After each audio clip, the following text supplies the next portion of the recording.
Hi, this is Bill GREFE. I'm sitting here with Dean Gates, the director of Oliver Twisted.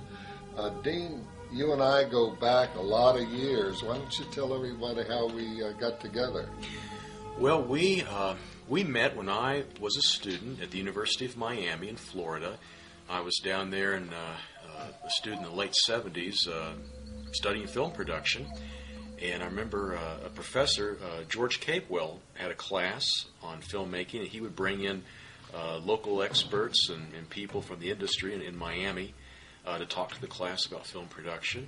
And I remember one evening there was, he announced, we're going to have a Florida legend, Bill GREFE, is coming in. And I remember when I grew up in Virginia, Bill, some of your films, such as Stanley and Mako, The Jaws of Death, when they came out, and it was real exciting when you came in because you talked about stuff that was right up my interests in small budget filmmaking. And I remember, you giving advice on things you need to, that are a little bit different when you do small budget films as opposed to larger budget movies. And you indicated that when students are going to get out and start working, that they're probably going to be doing smaller projects at first. So I know we first met that way, and I think we all went out to dinner that evening and talked with George Capewell, and then over the next few years when I got out of college and started working in production, we met up again on a film called Ceasefire, which was kind of produced with a lot of alumni through the University of Miami, and I got to work with you as an assistant, and that was a very exciting experience. Well, on Ceasefire, George Fernandez, who was the writer and exec producer, and David Nutter was the director, and they were both university students. And they made a deal with me to produce the film, and I needed someone that was going to be my right arm, and I interviewed about 10 students and former students, and I decided, well, Dean Gates is the best of the best. And so Dean was my right arm on that film. And I'll never forget, I always had preached, no one can make a film cheaper than me, but you never are penny wise and pound foolish. And by that I mean, if something is needed on the set, you've got to get it there no matter what it costs, because it will cost a lot more money having a crew and actors sit around. So it was a situation where we had this helicopter we had to bring out with a big scene with Don Johnson and all, who was the star of the film, where they're in flashback to Vietnam. And so I told Dean, you got to have this helicopter at a certain time, blah, blah, blah. So you tell him how you got it there, the problems.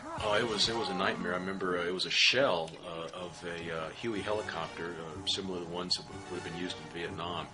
We were going to shoot the exterior shots with a real helicopter that we arranged with the National Guard that could only fly in, not even touch the ground. We just see the helicopter fly in, do a couple of flybys, we get the shots, see our actors running toward the helicopter, and that was all the guy could do. We ran up and pasted the 1st Cavalry emblem on the side of the real helicopter, just threw it up there with stick-on paper, filmed those shots, saw our actors running toward the helicopter, and the helicopter flies away. Well, then all the shots of the actors getting into the helicopter, since we couldn't touch the real one, we found this shell of one that was sitting at the rifle range, practice range of the Miami or Dade County Miami Police Department firing range. Went out, said, hey guys, can we borrow your helicopter? They go, oh yeah, sure, if you repaint it for us, make it look nice. And so we had to get this thing out to location so we could film the interior. We were going to hang this shell of a helicopter from a crane and just film from the inside as if you're looking out of the helicopter being hoisted around. And we said, okay, let's go get the thing. Well, went out there to get it. It didn't. We had a truck that our producer's father, Mr. Fernandez, had for his business. It didn't fit on the truck. It was just one problem after the next, I went back to the metal shop. Mr. Fernandez said he built a special rig that fit the skids of the helicopter, that mounted it to the truck, finally got it out to location. And I remember just being under the gun to try to get it there, and then having to paint the thing and get all the stuff together. But I remember just jumping in and thinking, well, we got to get it done, and Bill doesn't need to worry about it. Just hopefully we'll get it there. Well, see, that's what I always try to emphasize is you've got to improvise, and you've got to use your own common sense. A lot of people would have come out and said, oh, the helicopter won't fit onto the truck, or what are we going to do, and blah, blah, blah, where Dean took it upon himself to have those skids made and get it out on location. But Dean, after Ceasefire, I know you did a lot of films with Dino De Laurentiis up in Wilmington. Tell me how that came about. Was working in Florida and doing a lot of entry-level jobs, and my interest at that time, I certainly wanted to make my own films at one point, but I figured I needed to get on set and learn about production, and ended up working in special effects and special effects makeup. It was an interest of mine. And I got the chance to work with Tom Savini on a film called Eyes of a Stranger. It was shot in Florida, and then from there went on and worked on the third of George Romero's Night of the Living Dead trilogy on Day of the Dead, and we shot some in Florida on that. I worked with Tom and his crew, and we heard about a film being shot in Wilmington that Stephen King was going to direct, Maximum Overdrive, and they needed someone to do makeup effects, and they had approached Tom Savini, and for several reasons he wasn't able to do the project, and I said, hey, you mind if I contact him? He said, sure, and I ended up going up there to work, and that was my first, I guess, big credit on a more major film. Heading a department, and that led to several projects up there. Working with Arnold Schwarzenegger on Raw Deal and King Kong Lives. John Gillerman, which is kind of infamous in a lot of ways. Being a sequel to the first Kong that they made back in '76. But it was a lot of fun being up there working with a lot of international crew people and working on a lot of projects. So that was good. You mentioned Arnold Schwarzenegger. I have the distinction of turning Arnold Schwarzenegger down for a movie I directed. Really? And the way that came about is I did a film called Whiskey Mountain. We shot in North Carolina. So anyway, I was in Los Angeles, and this agent I knew said, oh, I got a guy, you've got to read him, and I know he's going to be a big star, so Arnold comes in, and at that time, this is before he'd done anything, he was just this huge weightlifter. And when I had him read, he had such a thick German accent that, I could hardly understand him, So I was very polite.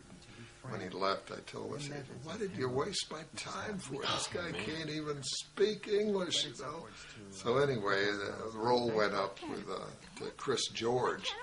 But, I know you've worked on King Kong with Dino De Laurentiis. Tell me about that. Well, sure. Oh, before we do that, I'm watching here with Oliver. Something's interesting. This hospital here it was shot at was in DeLand, Florida. It was an empty hospital. It was demolished soon after we shot here. Everyone in this scene is all crew people running around in the background, all the extras and background people. And of course, when our nurse comes up and checks on it, and we have ERIK Estrada and Karen Black, who are our two name actors in this picture. We've seen them established so far. And then, of course, here's Sinye Kiesel, who's our main actress. Yeah, tell me about... There's my wife, Nina, and our son, Sean, by the elevator.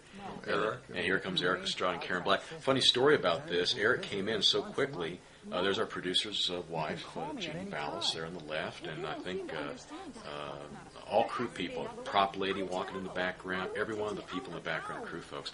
ERIK came to me as this scene was being shot, and he goes, why is Karen holding back here? It's like she's leaving the hospital, and I'm keeping her from going because she won't take Oliver home. And I said, well, ERIK, no. I said, you're taking her to Oliver's room, and she doesn't want to go there. That's why she's holding back. And he went like, oh. And I realized he had come in, and so quickly he only looked through the script and looked for his dialogue, The next scene, this scene here, has no dialogue, so he didn't look at it. He thought that she was leaving the hospital and didn't realize he's actually taking her to the room. So there's an interesting dynamic in their acting right there, because he's thinking one thing and she's thinking something else as they were shooting the scene. Well, you know what's interesting, you just said, Dean, is, you know, here all the crew members jumped in and were extras and all. I mean, I know you've done a lot of films in Hollywood and the big films with Dino De Laurentiis. I mean, that's the big difference with independent films, where yes. everybody, the camaraderie, and you jump in and just do what you got to do. But if you had shot that same scene in Los Angeles, I bet you that would have been a hospital set they built. And all the extras would have been brought in. So tell us the difference. Well, we've got a scene coming up here, and it really illustrated beautifully.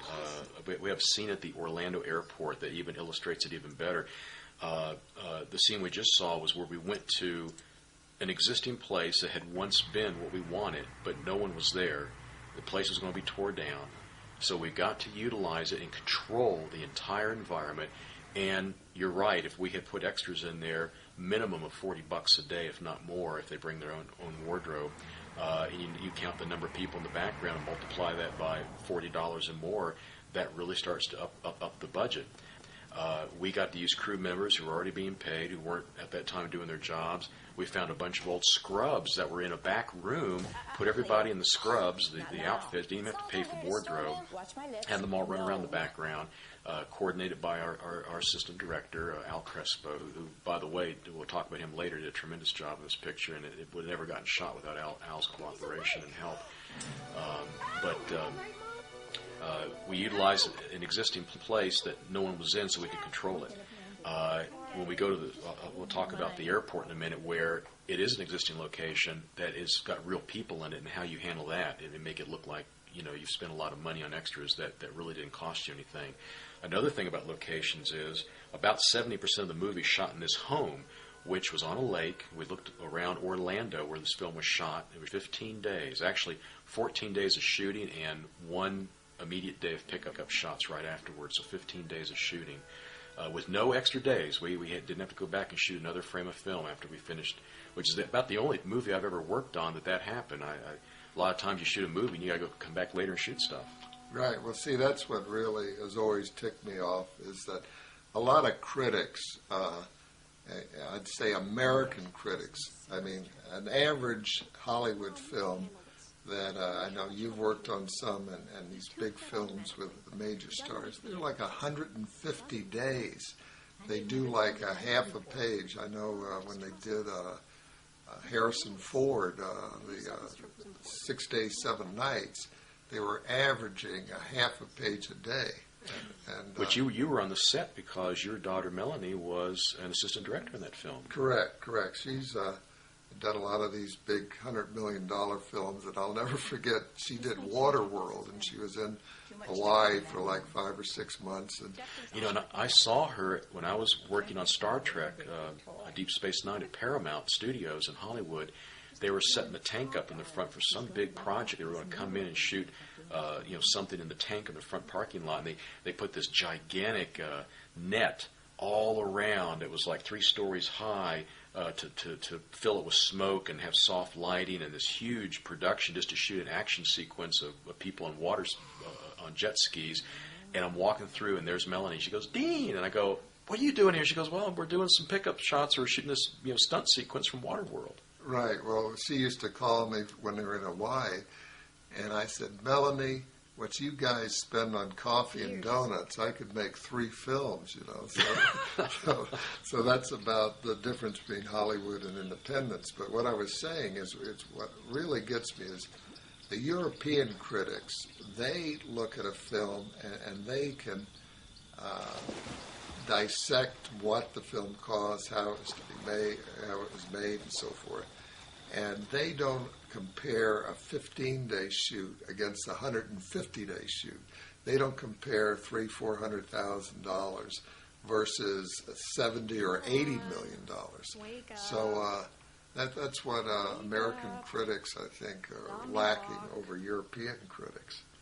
Well, with this project here, and we've seen a lot of things that are kind of going by on Oliver, but watching a picture where we probably were doing 40 camera setups a day on this movie or more, quickly shooting lots of coverage, again to hopefully make this film for a very small budget in very few days, but wanting to get the coverage so that you have a lot of angles and shots which kind of keep up with what people are accustomed to in contemporary filmmaking today, of seeing a lot of angles and a lot of editing going on. All this film is not editing heavy as some pictures, which, as we talked earlier, tend to look like music videos with rapid fire cutting. We have a few little sequences like that, but I wanted the film to have a pace to it and moved along that hopefully didn't show its budget, being as low as it was. We had no dolly, we had no camera crane, we had no steady cam, but try to get a lot of movement in, very slow zooms. I don't particularly care for zoom movements because I don't feel that they look very natural, but we did a few creeping in, creeping out, and a lot of times we did have maybe a wheelchair to set the cameraman in, Ozzy Silvera, and moving around in a wheelchair here and there for a dolly shot. But you're right, on small budget film, it's the planning, as you taught me over 20 years ago. It's the planning that you spend more time in your pre-production when not very little money's being spent. You're going to save money when you actually start running film to the camera and that the money's going like crazy and you don't have any money to waste whatsoever. Well, so many filmmakers, I'll never forget Orson Welles in his last interview. They said to Orson Welles, they said, did you ever regret leaving New York and moving to Hollywood? And he said, my only regret is that I spent 5% of my time making movies, 95% trying to get financing.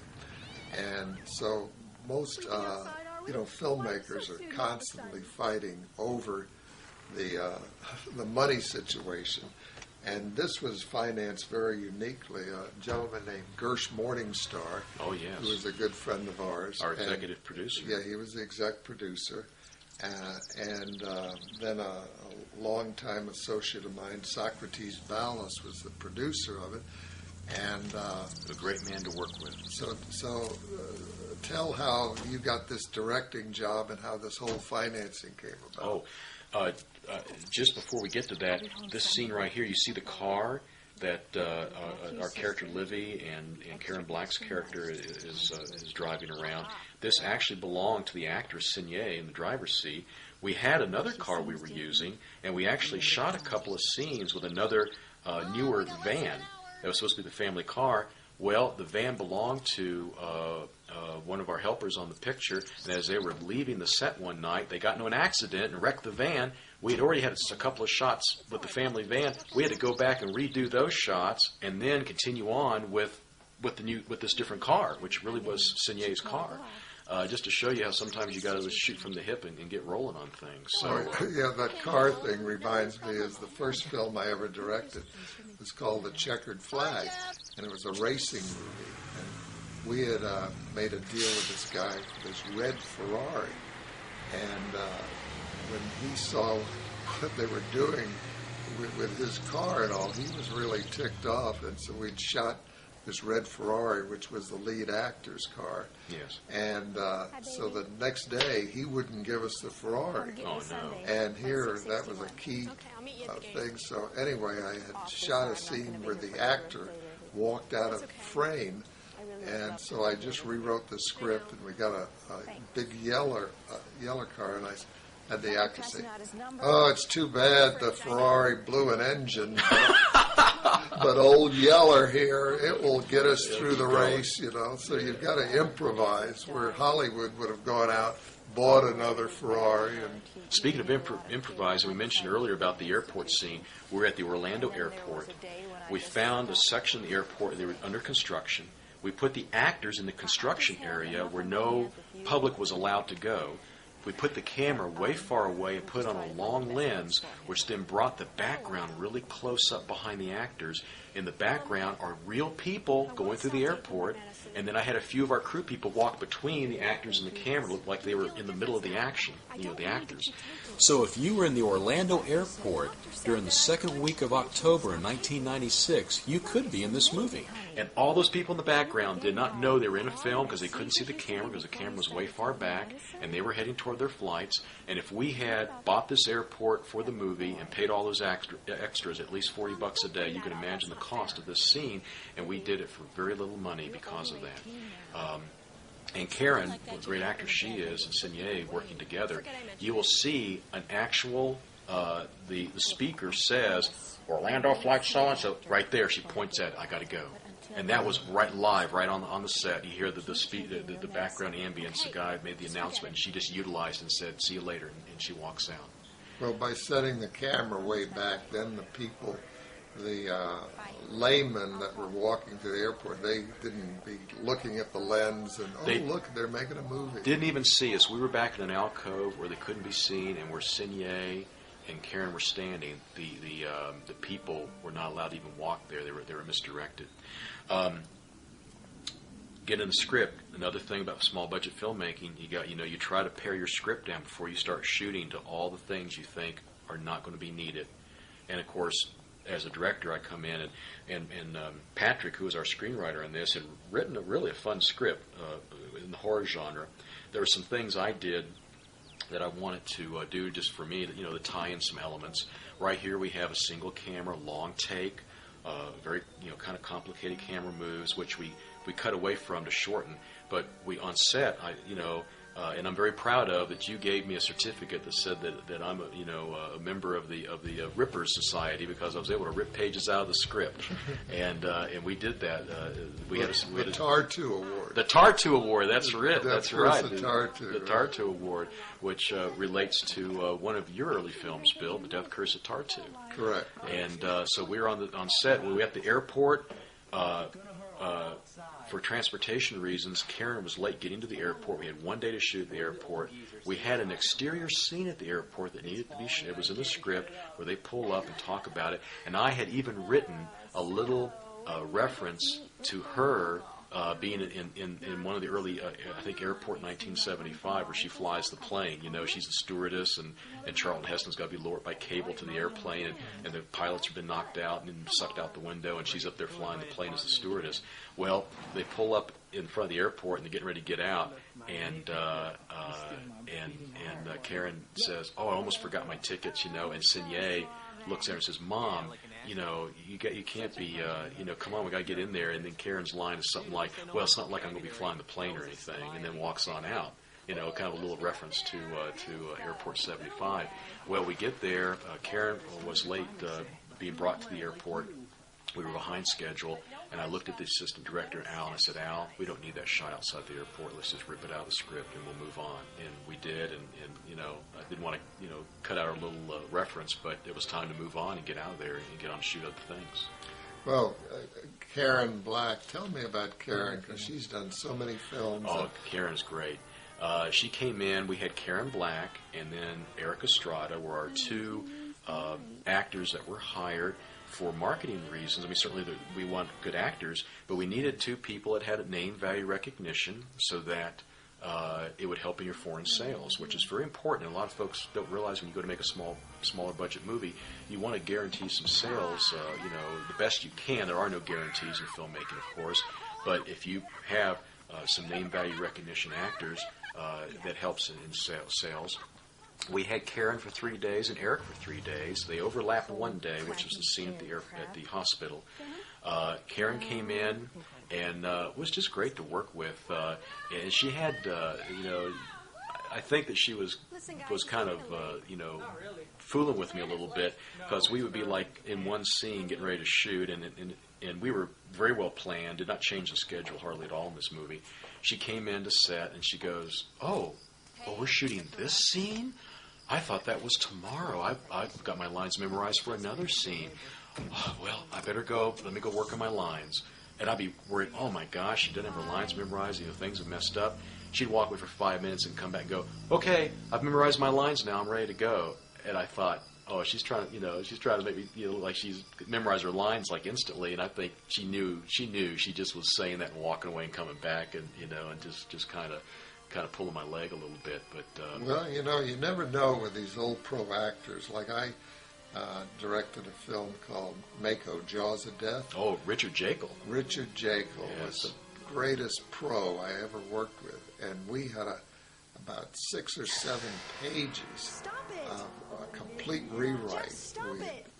He'd never seen it, and I said, "Richard, I apologize to you, but take your time, and need a half hour, an hour, go memorize this." And he said, "Well, Bill, can I give me 5 minutes?"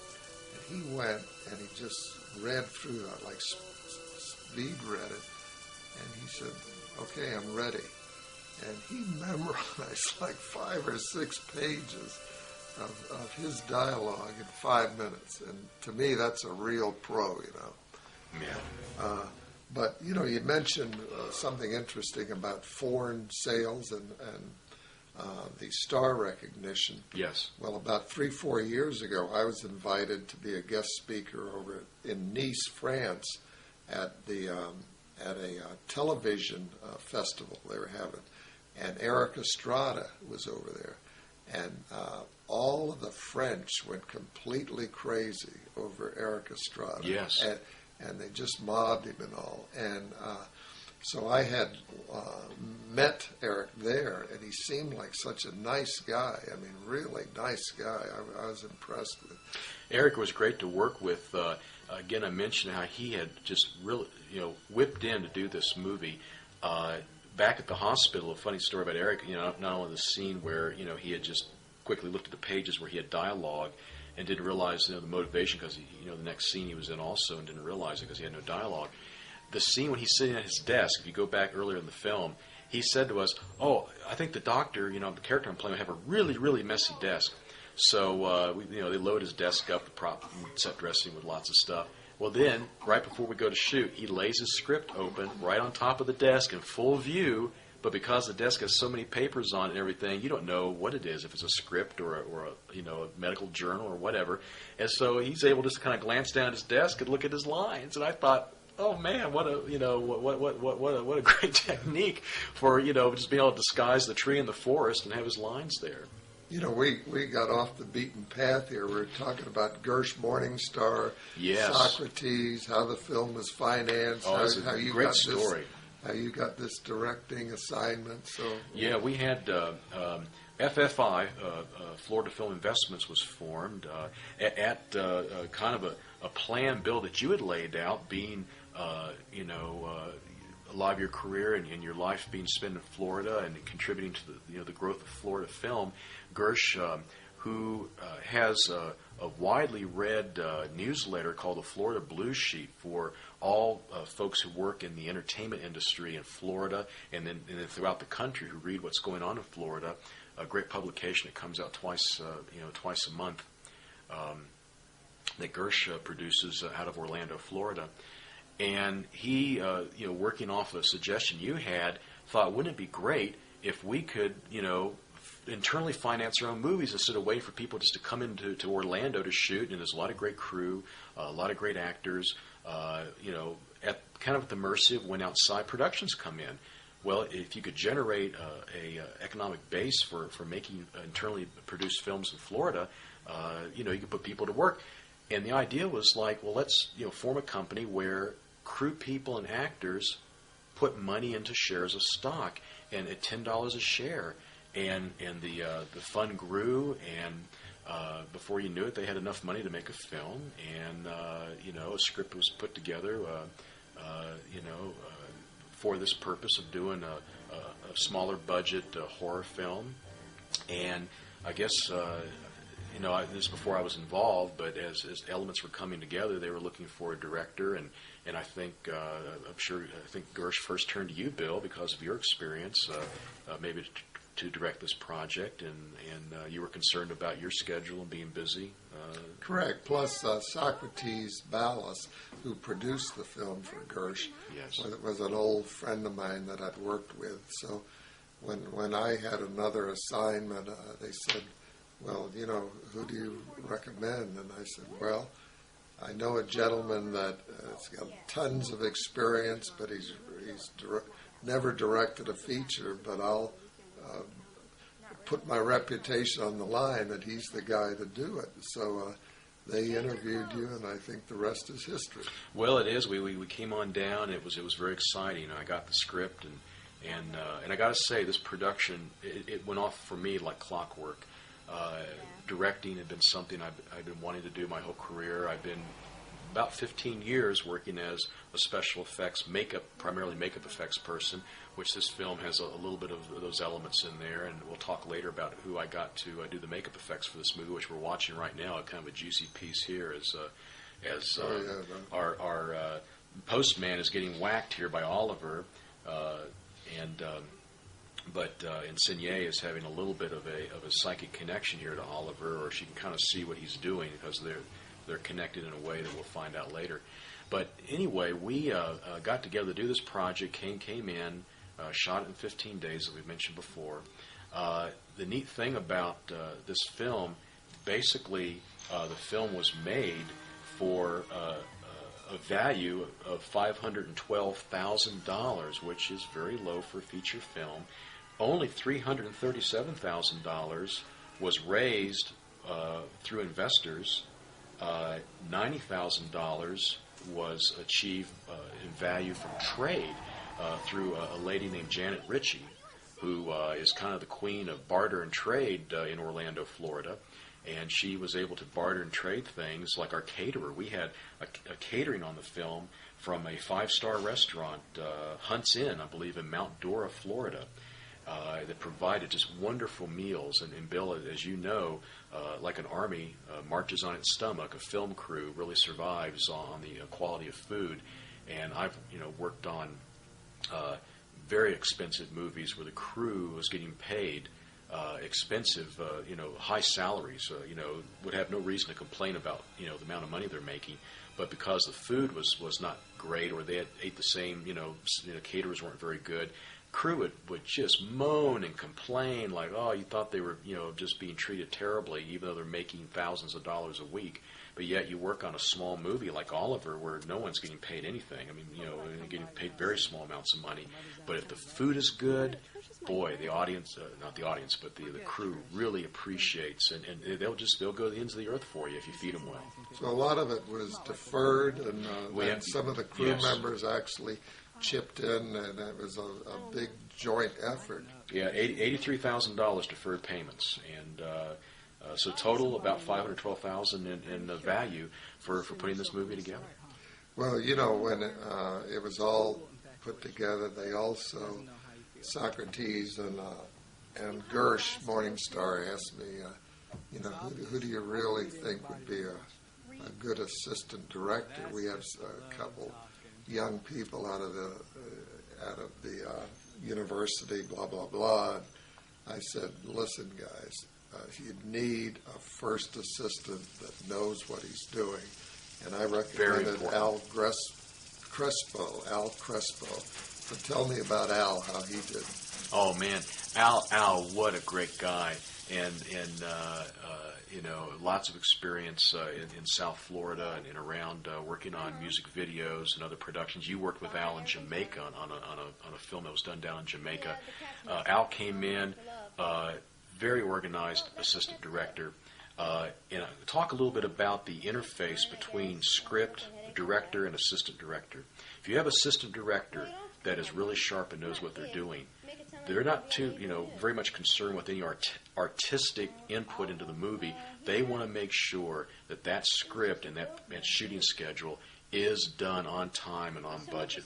And they break down the script, and all your shots, or rather your scene numbers, all your scenes are numbered. And they look at how long the scene is in the script. And they say, okay, we're looking at how many pages a day are we shooting. And as a director, if you come into a movie and there's a scene that only has 1 or 2 lines to it, and the classic example is in the movie Ben-Hur, the guy's writing the script. Well, he writes chariot race, Ben wins. And then he moves on to the rest of the movie because he knows that they're going to, film a spectacular chariot race, which takes 15, 20 minutes in the movie, but he doesn't need to write all the stuff out. They'll let them do that. That's a big budget movie. Well, on a small budget film, if you just wrote chariot race, Ben wins, the assistant director is going to say, we've got an eighth of a page here. What do you mean we're spending a whole day shooting an eighth of a page? We need to get pages done. So as a director, if you know that's going to be an important scene, you better break it down and give each shot its own scene number, give a number to the specific direction and ideas that you want to put in there, so that when it comes time to shoot it, that the assistant director has planned out the time and knows that this is important, because if he sees that you're getting a full page done instead of a fourth of a page, because you have taken that fourth page and expanded it out to its true screen length, and usually in script terms, a page of script should equal 1 minute of screen time, and the writer should write so that, or the director should know that as you're reading that script, if it's just a fourth of a page, that is supposed to go by pretty quick on screen, and you need to expand that out so that everyone knows that they're all on the same level. So Al was really great at that. If I needed to add, and I went through and added scene numbers, and so he knew and he was always happy when we got scene numbers done. And we had this film had 300 and something scene numbers, which a lot of that was actually scenes broken down into shot by shot. But it was detailed, it was called for, and if we didn't get it, Al made sure we got back and got it later, because we numbered it that way and planned it out. And that is so important in a movie as you're planning, because you're shooting everything out of sequence, especially in just a 15-day shoot like this. Well, see, as you know, a director, he has to work with the actors, he has to work with the camera setups. And a great first assistant like Al Crespo, he takes all the pressure off of you. Yes. And that's the key, is a director's got to try to keep his mind, free to get the written page onto film. And a lot of people overlook the significance of a great first assistant.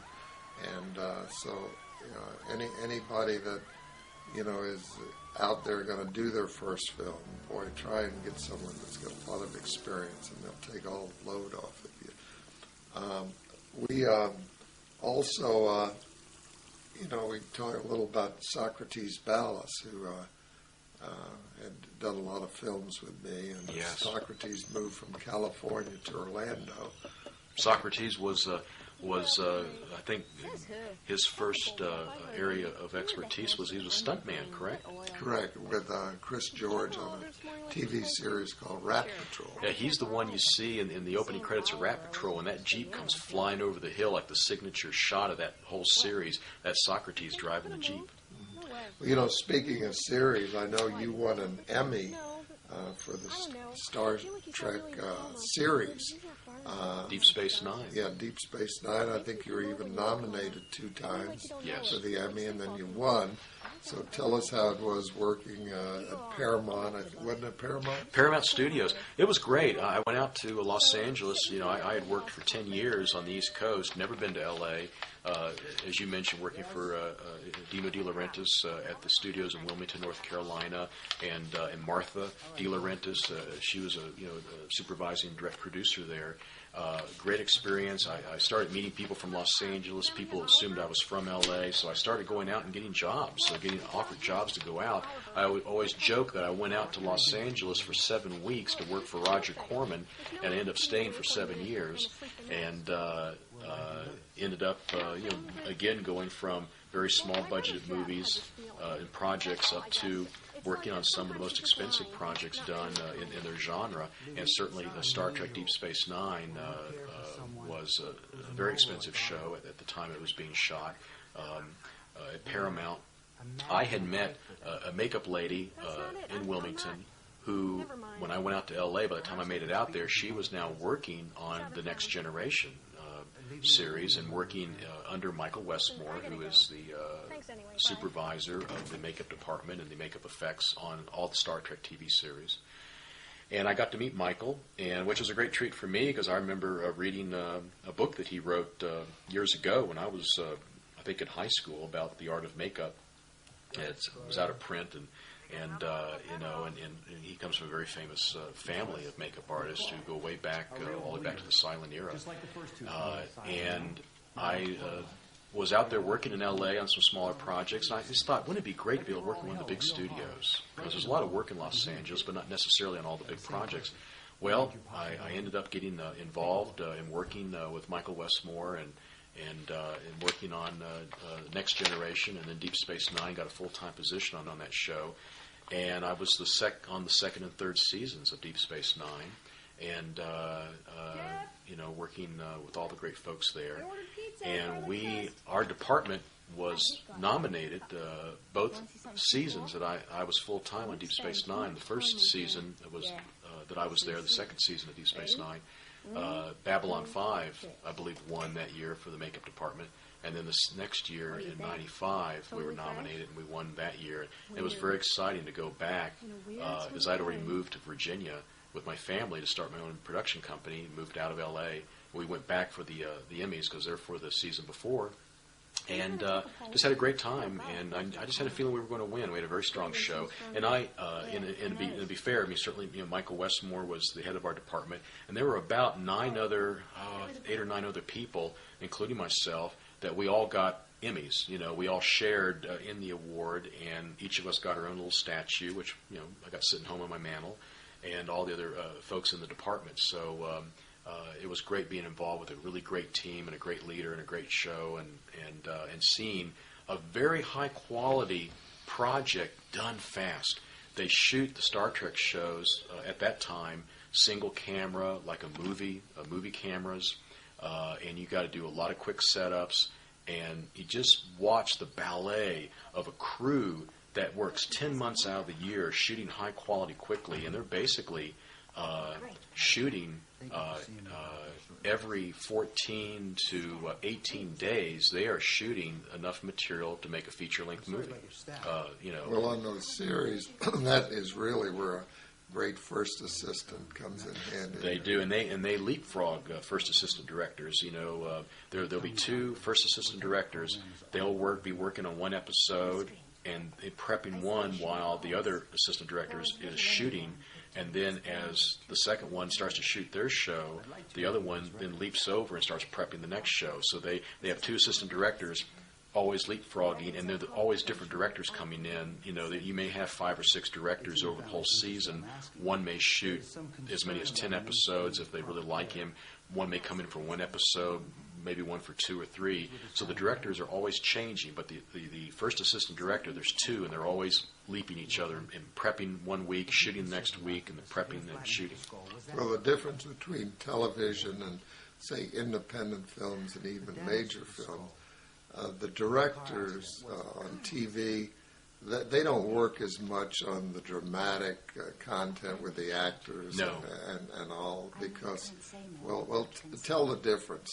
Well, in television, really the head guys in television, and I'm talking about, again, first the one single camera, like your longer format shows like Star Trek and X-Files and all that are shot like movies, not sitcoms, but movie style shoots, your hour-long dramatic series. Many times your producers have been writers, or they are writers, and the writers and the producers really are the driving force behind these series. And the written word, the scripts, on set, the actors usually can't change any dialogue or words, because it's very important to them. The directors just come in on a per episode basis to direct the vision that's already been laid out by the producers, and then many times that the actors are in the show and they become successful, the actors a lot of times become producers and feel like, well, we know our characters, we doing them every week. The director doesn't have to come in here and tell us how to do whatever. So you're right, they're less involved in the creative shaping of the dramatic content of the show and the feeling, as opposed to features and independent movies. Which is why I wanted, I love the experience I had working in large television shows and larger movies, but that's why I wanted to move back to small budget filming. And you mentioned in the beginning, on a smaller budget movie, you really get to put more of yourself on camera, on screen, even the crew people and everyone. big films are great, the money's great, but you're really a small cog in a large wheel, and there's less of you and your heart and soul that goes into the project. One thing you did mention, which I wanted to emphasize a little more, is when you get into the financing end, so many filmmakers, they fight blood, sweat, and tears to get the money. The minute they get the money, they say, "Oh, great, we got the money, let's make a film." And 2 weeks later, they're shooting. Yes. And then they can't realize why they're over budget and why they're over schedule. And I've always, been such a fanatic on prep, because I have a saying: a feature film is impossible to make to begin with, because you're fighting so many different elements, the weather, temperamental people, and this and that. And so if you're not organized, then it can really become chaotic. And so preparation really is the key to these independents. His feet were like this far apart, now they're this far apart. I got that feeling that you had. Oh, Mom called last night. You were out of it. Dean, you have such a background in special effects makeup. Tell us about the gentleman that did it for Oliver Twist and what your involvement was. Well, coming into the film, I mean, that's something that I have very strong feelings about. I knew this film had some makeup effects in it. This is not an over-the-top makeup effects extravaganza. It's not like some of the projects that I've worked on where we've had a department that spent as much money as we spent on this entire movie. I've worked on some projects where you're part of a large crew doing makeup effects, and even on Star Trek. But this film, just a few things. Basically, the character of Oliver and a little bit of our kind of slasher elements, which this film is not heavy on. I didn't want to make this a slasher fest, but we've got the character of Oliver, and I felt it was going to be very important that Oliver look real, that he not look too ghoulish or over the top. Barry Anderson was the fellow who did the makeup effects in this picture. Years ago, when I was still living in Florida, in Miami, I was starting my career, I taught at a school makeup effects for the Berger Institute, which was in North Miami. And I was, one of the nice things about being there as a teacher, I got to make use of their lab and their, and work on my own personal projects. Well, one day, this young fella comes walking in, kind of looks like Billy Idol, he blonde hair, and he kind of punked out a little bit, and he says, "Hey man," he says, "I want to do makeup effects. This is cool what you're doing, And I saw some of his artwork, and he was a very talented fine artist. And he started taking classes there, and just became a great friend. And I taught him, at that time, all I knew about makeup effects. Certainly, I was still learning myself. I mean, I had interest since I was a child, and just kind of was self-taught. It wasn't until really I got hooked up with some of the guys through Tom Savini and other people, I learned a lot more, the guys working in L.A., and able to advance my career. But Barry worked with me off and on for a number of years on some smaller projects we did in Florida. And then when I left to go work on larger features and ended up going out to L.A., we stayed in touch. And in the meantime, Barry had moved to Orlando, and where the headquarters of Ripley's Believe It or Not is. And he now is, and during Oliver and to this day, he is a key art director for Ripley's Believe It or Not, doing all of their wax figures and stuff for their museums around the world. And he took a vacation to come work on Oliver Twisted and designed Oliver's makeup. I got to say, to Jason McMahon's credit, who plays Oliver, Jason, a very good-looking young man at the time we did this, and he shaved his head, so we didn't have to put a ball cap on him, try to do things to really get him looking, more the part, put the plate on his head, the appliances on his face, and Barry did such a great job, putting him together every day, and his crew of people. And Jason is such a nice fella, just one of the nicest guys you ever want to meet. And when he's doesn't have his head shaved, a big thick head of black hair, and of course on this film he just looks like the most intense ghoulish person and plays such a great part. But he's again just a sweetheart of a person. Hey, what's over there? Oh, no, nothing. No neighbors, nothing? Nothing. Something's over there.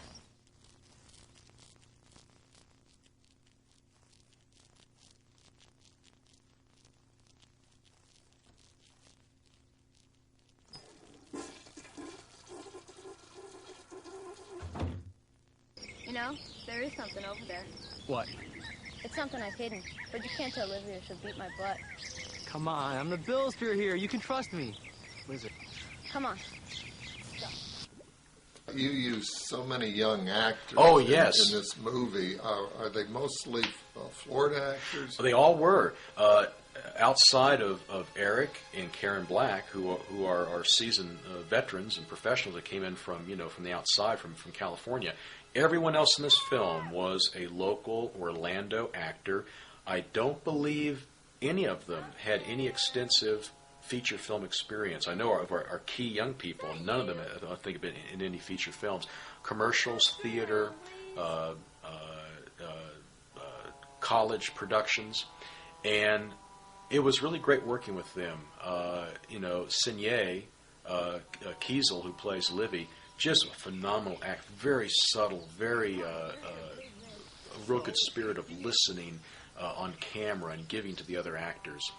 Diane Grant, who's coming up the steps here, just gave a lot to this project. And Brian Ames, who plays the young brother.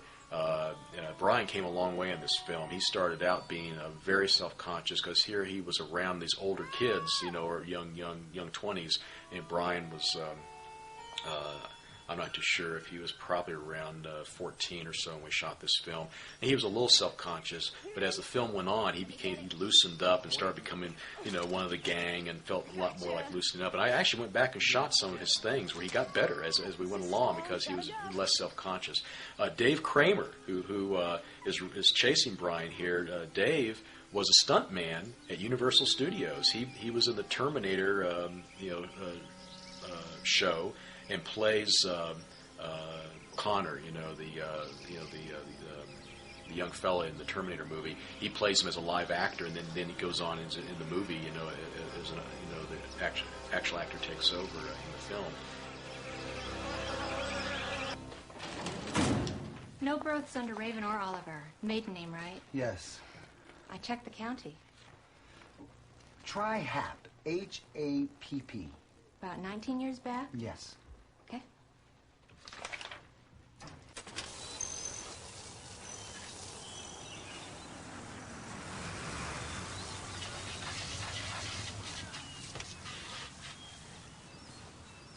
Heather Hegman, right here, she was great, playing kind of a ditzy character, but very, very solid actress. And Manny Guevara here is playing chess with himself. It's kind of a funny part here with the gang. But the dynamic between Brian, who's playing the younger brother, and Sinye was just perfect. Well, what I have found working with young actors, a lot of them have experience, as you said, in college plays, high school plays, summer stock, whatever. But they really don't know film technique. No. And yes. See, in film technique, when you're on the stage, if you're supposed to walk over to that couch, well, if you miss the mark on the couch by 1 or 2 feet, there's no problem on the stage. But on film, marks are so important because if they miss a mark, then you're out of frame and all. And a lot of them don't know the technique of, say, over-shoulder shots that if you lean into someone's key light, that, it will put a shadow on their face and all that. So did you find yourself more or less as a teacher also and a director? Yes, and I got to say, the experience I had working on Star Trek, watching productions done quickly and how to do camera setups and all, aided me a lot in this project because when you're setting up, doing your shots, getting your camera direction and taking notes on which way people are looking. If you don't have those details down, they're little things, but when you go to put your movie together, they make the film look cheaper the audience may not know why the film doesn't look quite right, But if you don't have the sight lines of where the actors are looking, over the shoulder shots, and when you're doing dialogue where the people are looking camera direction, if those sight lines are not right, if the way they're playing to things, the way they enter and exit frame are not right, those little details make your editing look very awkward later. And we tried really hard not to do that here. And I had to work with the actors to let them know, look here off camera and put other people in the right position so those angles look proper. And that point of view is very important. Nowadays, most films, I know all the high budgets, they have a TV monitor, yes, and they play back. Did you have that on this film? No, I didn't. And Ozzie Silvera, who was our DP, we talked about this. And I said, look, Ozzie, I said, I'm going to trust you that you're going to be a good cameraman. I'm going to tell you the shots I want. You're going to get them, and we're going to move on. And the problem that I see on some projects, and I didn't want on this film because we didn't have the time, when you put that monitor out there, everyone starts gathering around. Everyone starts saying, well, how's this look? How's that look? And everyone's making judgment calls, and everyone's starting to go, and they start discussing it. And I said, we don't want that here. We want, I'm going to tell you, I'm very specific on what I want to see. And if we are communicating well, I'm going to tell you what I want. And you get the shot. And if there's a problem, then you tell me, Dean, we can't get it. Or, look, you better look at the camera, make sure this is what you want. But if you don't say anything to me, I am assuming that you're getting what I want, and we're going to keep moving on. Well, you believe exactly the way I do, Dean, because, it's still a director's meeting, and to have a bunch of actors gather around a monitor, no actor is ever satisfied with their performance. And especially actors that are not used to seeing themselves on camera if they haven't had experience. And I didn't want these folks to be self-conscious in judging their performances. Because, on these budget films, you're lucky if you get 2 or 3 takes. And how many takes were you doing on this? Well,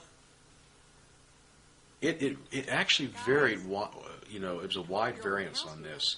I am fine with just getting a couple of takes. If we get it, you try to get it as quickly as possible. And I always try to do a second good take for safety, and then you move on. Now, there were times where I had to really explain to the actors what I wanted because they're shooting out a sequence. Say right here, the 2 actors, they may not be knowing that they're looking at Signier, who's supposed to be off camera, or you're going to grab the cake or whatever is going on, like here. And they don't see the vision that I see. I know I have it in my head. I have to explain to them what I want. Sometimes they go to do it, and they don't. They're not listening, or I'm not explaining well enough. And you got to say, okay, no, this is the shot we want, and try to get it. So a few times there, we maybe did as many as 10 takes just to get the shot. And if you don't get it in 10 takes, it's time to move on and do it a different way because it's just not working. And you're going to burn out your actors, and they're just going to they're going to lose confidence and kind of get messed. Well, a film is a giant jigsaw puzzle, and really the director's the only one that knows how this jigsaw puzzle is going to put together. And as you say, sometimes you tell an actor something, and they well, what does he want me to do this for? Well, it's because of the way it's going to edit. But most of these big budget films, I mean, they do 30, 40 takes. I know we did a film at Tours, which was with Anthony Quinn and et cetera, Yes. and he was averaging 60 to 70 takes. He shot 875,000 feet of film. Woo! And, the average film is like 9,000 feet finished, 10,000 feet. And, but an interesting story on takes, one of the greatest directors ever in the history of film was John Ford. And John Ford, never did over 3 takes. And I'll never forget one time Jimmy Stewart was on Johnny Carson, and Johnny Carson said, did you ever work with a director you were scared of? And Jimmy Stewart said, oh yeah. He said, John Ford, I was petrified of. And he said, well, why were you petrified of him? And he said, well, he never did over 3 takes. And I mean, you know, John Ford had some of the most cinematic scenes ever in history. You know, he did all those great westerns and The Quiet Man, et cetera, et cetera. Oh, yeah. And so anyway, they did the 3 takes, and Mr. Ford said, well, takes 1 and 3, we'll go ahead and print both of those. Okay, next setup. He said, I went to Mr. Ford, and I said, Mr. Ford, I think I can give this scene a little something. Can we do another take? And John Ford said, no, it's exactly what I wanted. And Stewart said, well, Mr. Ford, please, give me a take 4 just for me. And John Ford said, all right, fine, Mr. Stewart wants a take 4. And so they shot it, and afterward, John Ford said, well, cut. Did you like that scene, Mr. Stewart? And Jimmy Stewart says, yeah, I think that was the best one. So John Ford walked over the camera, opened the gate, ripped the film out, which naturally exposed the film, and handed Jimmy Stewart, he says, here's your take 4, Mr. Stewart. I said, take it home and enjoy it, right? And Johnny Carson said, well, what did you do? And he said, I didn't do anything. I was afraid he was going to shoot me. Well, fortunately, I didn't put any of the actors on this film through any experience like that. But I had a few moments where they just weren't quite getting what I wanted, and it just like they were starting to freeze up on me. And I said, and most of it was in just reactions and motivation on stuff that for them had no motivation in real life, and they just weren't able to get it. So we had to move on, and later in editing, it worked out fine.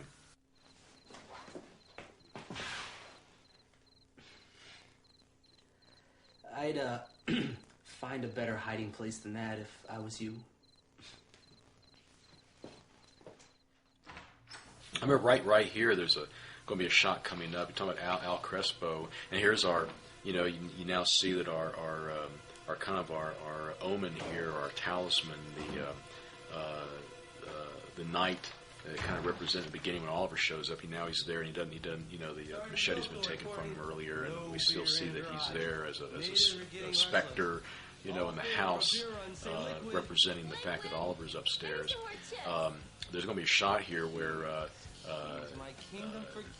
Sinya's character comes out and finds Dave Kramer folded up in the icebox, and she drops a 6-pack of beer and runs out.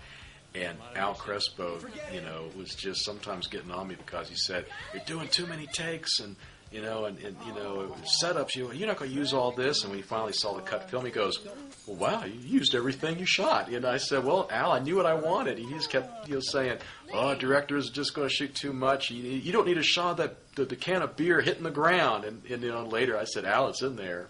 Now, right here is an example of setting up scenarios that are going to play out later. We establish here that the window gets stuck, that she can't open it, and she's trying to yell at her through the window. Well, later in the movie, she tries to get out the window, and the window gets stuck on her. Well, we established here that it is, so that, and hopefully it's subtle to where when the audience sees it at this moment, they don't pay any attention. But later, when she can't get out the window, there's a reason. And I felt that in this movie, here we're doing kind of a slasher film, and in the script, called out, this person dies, that person dies, this person dies, that person dies. And I thought, well, I would like to set it up to where, at least if it's going to happen, we have some motivation, a little bit behind it, make it just a little interesting. Certainly we're not creating any kind of high art here, but at least when folks watch it, they think, well, there's some thought and planning. And when folks die or things happen, hopefully there's a few little things that signaled that before it happened, that people go, oh, okay, that's why this happened earlier. Oh, so this is leading into it.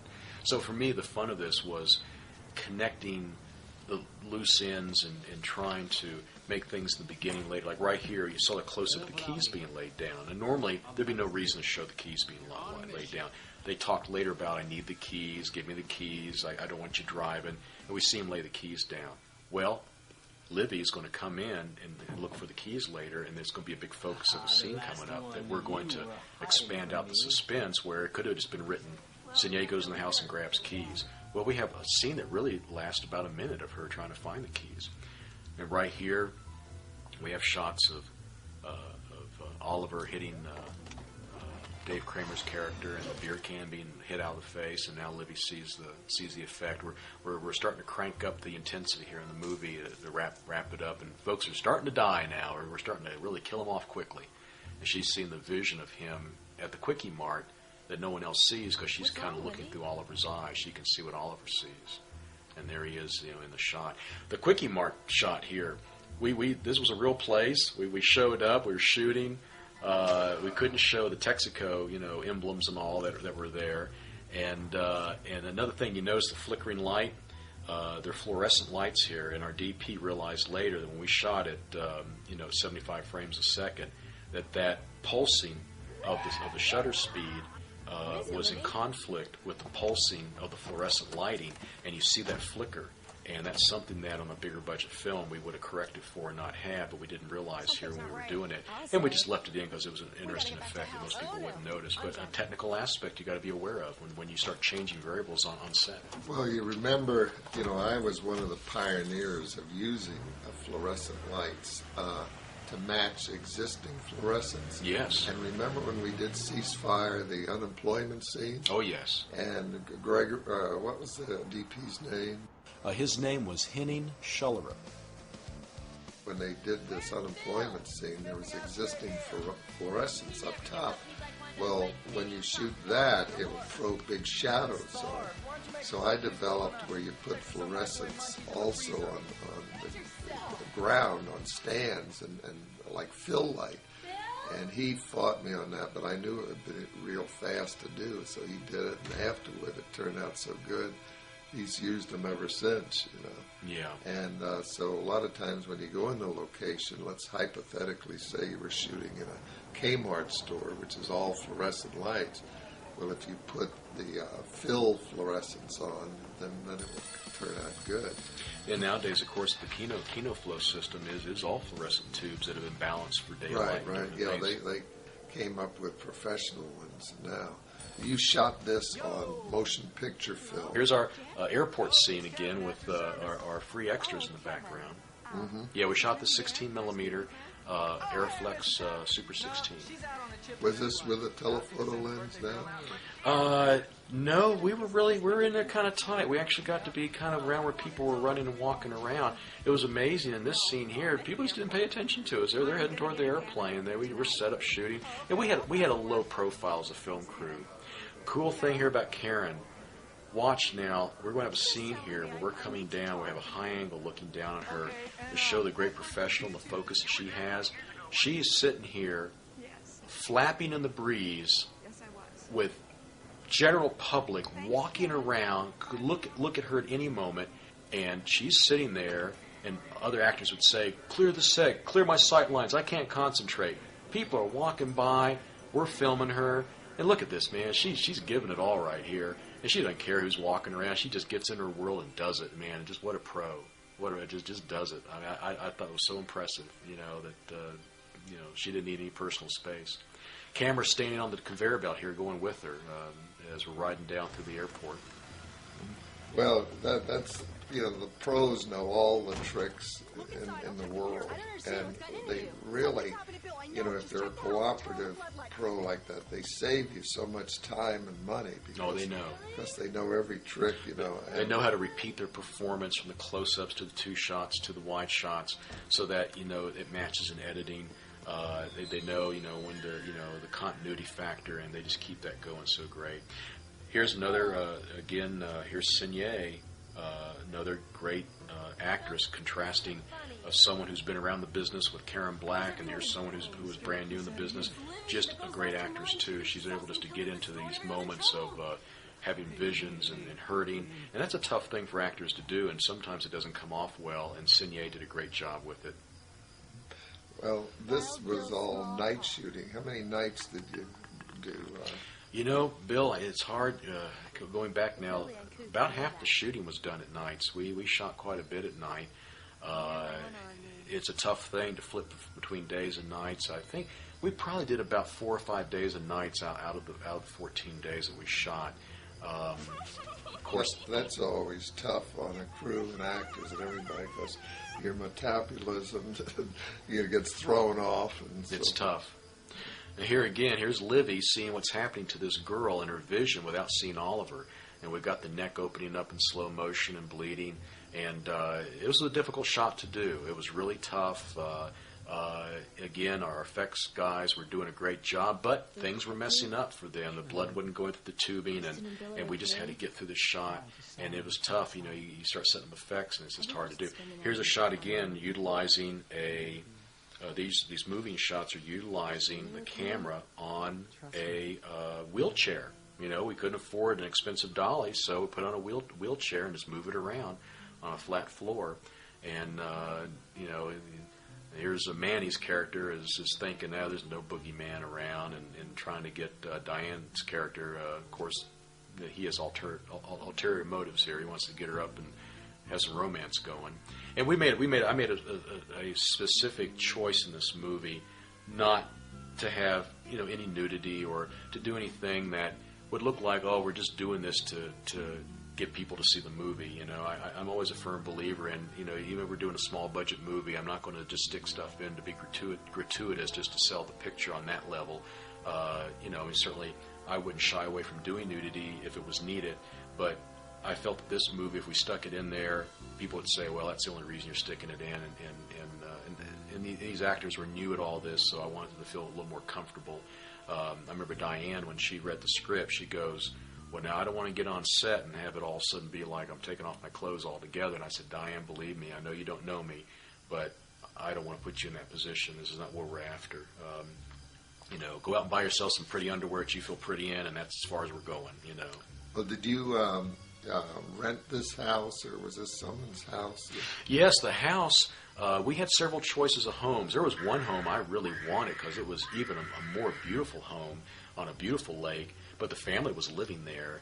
And Socrates said to me, Dean, he said, we need to own the house, and we just can't be shooting around the family, at midnight and whatever, and all of a sudden, maybe a day or two, it's a novelty, and then they're like, get out of here, you're interrupting my sleep, and I don't want you here anymore. He said, we need to find a house that we can own, we can have it. And this home was for sale. The owners were just moving out and bought their new house, and they had not yet done the things you need to do to fix your house up. You repaint it, fix the broken door, whatever, do the gardening, to get it on the market. They said, let us go in for 2 weeks, or, a little under 2 weeks. Let's shoot here, and then we'll help you get the house cleaned up and ready for market. And pretty much we pretty much, kept away from trashing the house too badly. Working as a location scout and location manager in some of my previous careers, I know how tough it can be on locations, to not damage stuff. And we did a pretty good job of keeping this house intact. And then they fixed it up and sold it. It was on a lake right in kind of central eastern Orlando off of Orange Avenue. In not such a great area, but then you get near the lake, and all of a sudden it's these nice homes, and you go like 1 block away, and you're in this kind of crummy industrial area. So it's kind of fascinating that people will build these nice homes right next to not such a great area, but because it's on a lake, it looks nice. And that was a little trick that I taught Socrates, because I'm always a fanatic on owning the house. Oh boy! And Socrates produced a film which I directed called Impulse. With William Shatner. Oh, yeah. And we needed a home there, and we went to a big subdivision, and they had model homes. And for the publicity, we made a deal with them to use one of these model homes, which was all furnished and everything was perfect. Because, see, if you go into it, is there a scene here you want to talk about? Here's the beer can. Here's the shot of the beer cans hitting the ground that Al Crespo gave us such a hard time. Right there. He goes, for God's sakes, Dean, you're not going to use that shot. Stop putting these shots into the shot. I said, Al, we're going to use it. Believe me, I know what I'm doing. I remember just joking with him about that later. But back to the houses real quick is that some people go in and the owner is, oh my goodness, yes, they're going to shoot a film in my house. And so the crew moves in and they don't know what goes on with cables and lighting and technicians and this and that. after a day or so, they want to kick you out of the house. So, Oh, yeah. and there's always the noise factor and so forth. Well, we got over that on this one, by owning the house, and it worked out great because we could be there, around the clock, and the owners weren't even around. Didn't bug us. We owned the home the whole time. Well, we're kind of getting into the end, kind of whipping up here, and then the final act of what's going to happen here with Livy and the gang. We've established a couple of things, which, I did, instead of just saying Livy runs around the house and finds dead bodies, I wanted to add some suspense. So we show the sparking of the fuse box, which is going to add something here in a minute. She hits the table. We see that this falls into place, the squeegee, which is going to block the door later. I'm setting up things here that when we come back to them, people go, oh, that's why this is happening. And now Senier comes in. I had a few kind of artsy-fartsy shots here I did of her kind of seeing some fluttery things, and they looked pretty when we shot it, but we ended up taking them out because I felt it didn't really serve the purpose. Now she's starting to see the dead bodies, and it's all, her premonitions are coming true. The things she's seen, the knives disappearing and seeing Diane's character screaming, and now she's kind of in a state of disbelief, and this is where she's going to confront Oliver. Oliver's going to be standing here in a minute, and we have this shot of the sign on Oliver's door, which we saw bleed earlier, which when the mother, Karen Black's character, sees it, she wipes her blood on the door and sees the blood come down. Well, now we see the blood happening again. And this is kind of tying Senier in. It's a little bit of our... I wanted this film, enjoy foreign films, as we've mentioned before, and I just had a feeling of trying to do something that kind of gave a feeling that maybe this would be like a movie that would have been shot in another country, a little bit different sensibility to it, and just a spirit that I had with it. But we see the blood kind of connecting Livy and Oliver, who are actually supposedly Siamese twins, which wouldn't happen in real life because we found out later that Siamese twins they're always the same sex. Which I had an interesting twist for the end of this movie, which we didn't do, is it turned out that Livy is actually a guy. I thought that would be kind of fun when we see her in the asylum, but we ended up not doing that. But they were attached to the head. We indicated earlier that Livy has a scar on her head, and we see the plate in Oliver's skull. This is where they confront each other.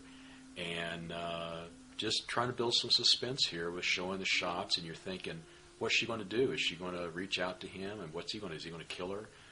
And we get a little ponderous here as we build up to it, setting up the final chase here. And you think, what's going to happen? We're focusing on her hand. Is she going to reach out and touch him? Is she going to grab him? There's his hand. And he's going to get a little warm and fuzzy feeling here. I'm going to connect with my sister, who they all left me behind to rot in that asylum. How long did it take for the makeup on him every day? It took about 2 hours. Wow. It took about 2 hours. And he was a real trooper. I wanted to put a contact lens in one eye, and of probably the 40 or 50 times I've put contact lenses in actors, physically as a person maintaining a makeup, this is the only actor ever that I couldn't get a contact lens in his eye, and we just decided not to do it. It's the funniest thing is he just couldn't stick that little contact lens in there, but it turned out fine without it.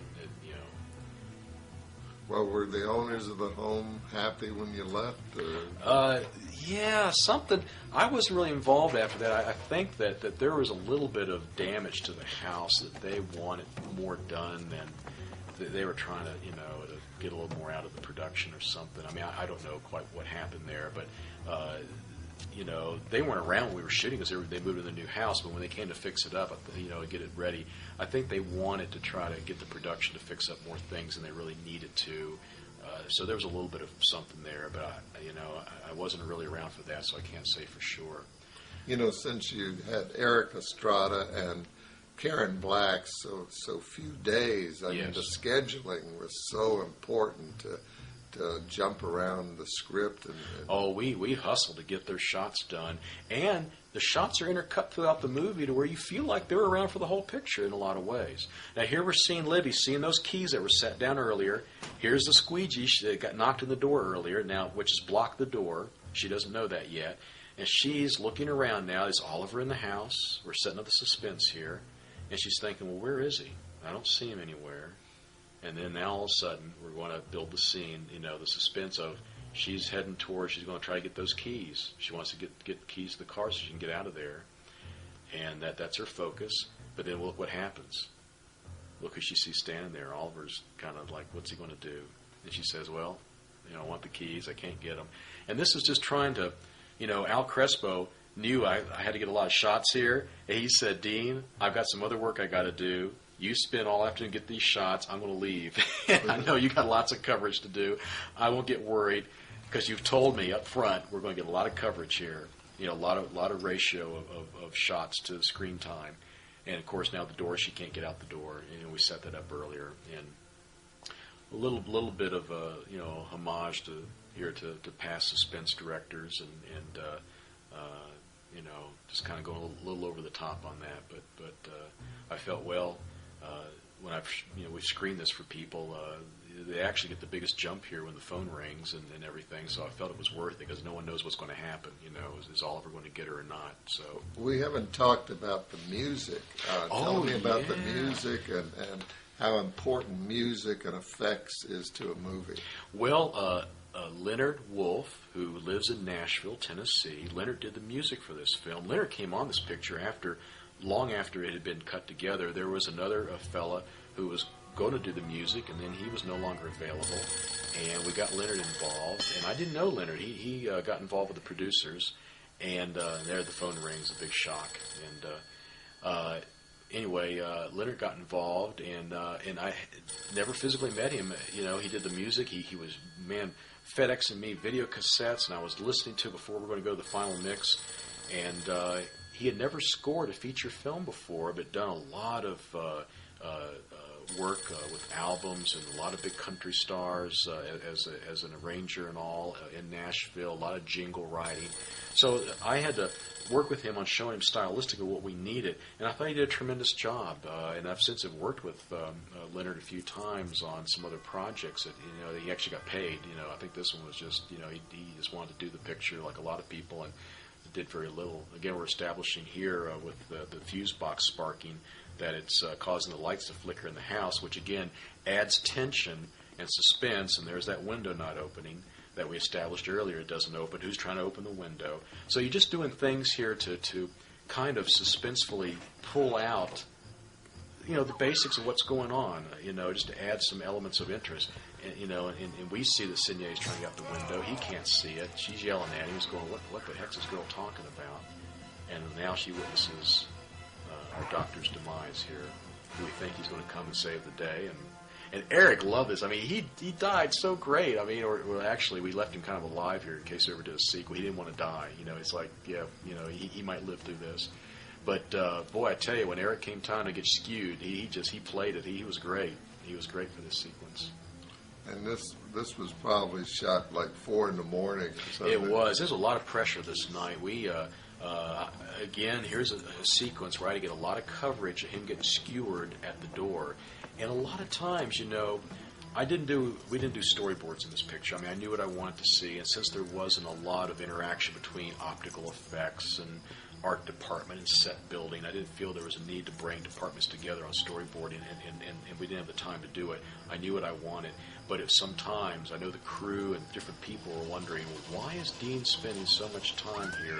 Because what's in his mind? But it's kind of like sometimes you have to be the dictator and just say, this is what we got to do, gang, and you got to trust me, it's going to work out later. And you just start putting the shots together. So I think even Socrates came up to me that night and said, well, Dean, we got to finish with Erik. Let's get going. I said, well, Socrates, if we get these shots, it'll pay off. And fortunately, I'm glad they put their faith in me, and we did it, and we got it done. What is your feeling of film versus video? Because video, DVD now, shooting is becoming sort of popular with low-budget film. It is. Well, certainly I love the old school of shooting on film. I mean, there's a look right now to film that you still can't quite duplicate in digital video, and there's a lot of technical reasons for that, which have been written about and talked about other places we won't go into now. But it just depends on what the spirit of the project is. If you're not going to get your film done unless you can, do it on digital video because of the expense. And by all means, man, you got to go out there and shoot it. Got to do what you got to do. But if you are looking for a certain level of distribution and release, in making money with your project, you got to step up to the plate. You got to step up to where the budget needs to be. And still, right now, for foreign distribution, and certainly, Bill, you're more of an expert in this than I am. I think that you need to shoot on film. Europe has sort of turned their back on video and has not accepted it yet, and they still want that film. And when you make a film, you never know what you're going to have, and if you shout on video and you turn out with a great film and Germany won't buy it, then you've lost hundreds of thousands of dollars. And the reason there is you can shoot possibly something on digital video or 24p, and if it's going to end up only on video and the final venue is going to be on a television screen or a monitor, it's not such a bad situation. But if you're going to end up projecting it, right here, these shots of Karen Black, just the close-ups of her, were done totally at a different time. That hand is the hand of our script supervisor, Wendy Fitzpatrick, reaching down to Livy, which was shot total ends of the film. Karen in the beginning, Livy here at the end. And I had to make an elaborate diagram so I knew screen direction. And we had Karen up on a scaffolding and just reflected lights and water up on her face.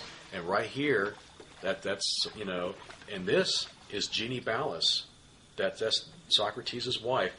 Behind, this is Karen's real face. This is Jeannie Ballas with a wig on, and that's Karen. These opposite ends of shooting back and forth were done at days and days apart. Well, that was part of the giant jigsaw puzzle. It is. Only the director has in his head. And you got and I added this scene at the end of Karen coming back. In the original script, once she leaves on her trip, she never comes back. And I said, Karen's decisions as her character's decisions, Karen Black's character's Mrs. Happ, put this whole movie into motion because she gave up a child who was deformed and then kept her daughter and put her other child into a home.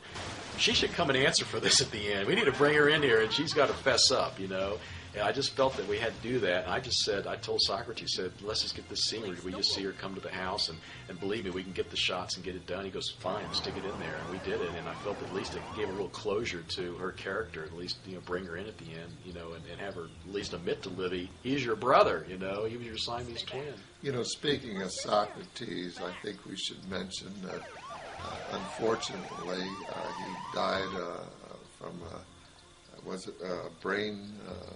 He had a problem where he hit his head. He had a blood clot in his head. And he died way before his time, and it was a great loss.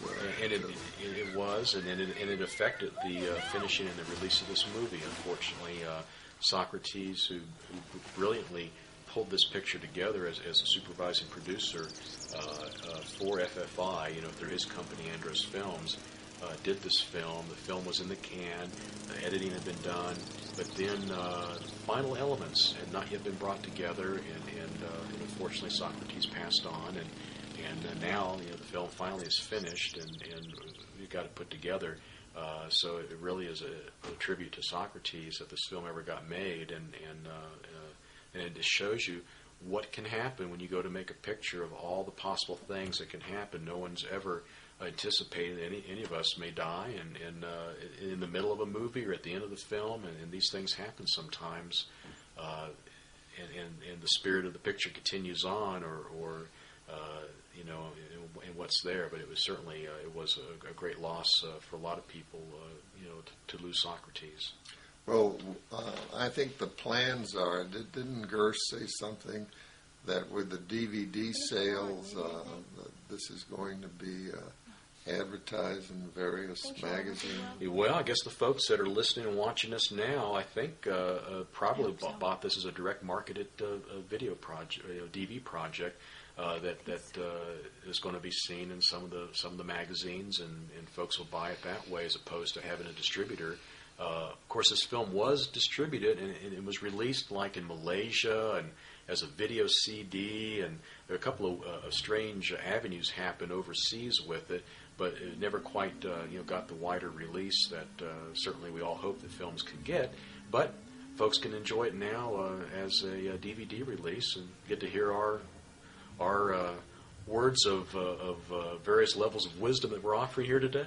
Well, I hope they think it's wisdom instead of we just said, oh, well, we can tell any story we want. But anyway, as you know, there's a lot of water over the dam that we've been through and seen a lot of, and I always try to tell young filmmakers, young people, there's no substitute for experience. Yes. And if you can get on a movie set in any capacity whatsoever, then you keep your eyes open and ears, keep your mouth shut, and just observe, because you can observe everything.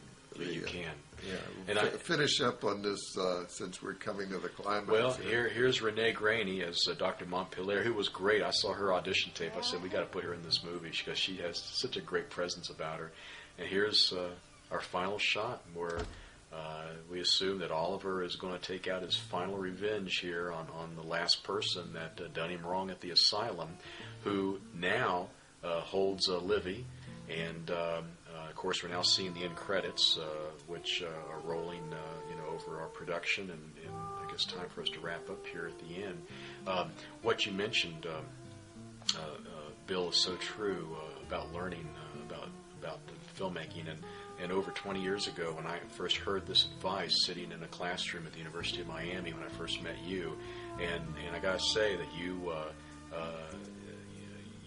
were my inspiration. I used to. Still finishing up as a student, I used to jog around campus. I used to really focus and think about how I would love to do what Bill GREFE has done in his career, and no matter where I go, it'd be so wonderful to make smaller budget movies. And even though, Bill, you've worked on a wide range of projects yourself, including directing a second unit for James Bond movies and commercials and television and all aspects of the project, it is, I think you'll agree with me, some of the most fun that we've ever had is working on smaller budget projects. Yeah, definitely. And this has been fun. I'm so glad I was able to be part of this and interview you. And I think you did a great job. And let's hope that everyone watching this will get some insight into budget filmmaking. Well, I hope so too, and it's been great coming down and visiting you here in the mountains of North Carolina at a cabin on top of a beautiful view, and spending the afternoon watching Oliver Twisted.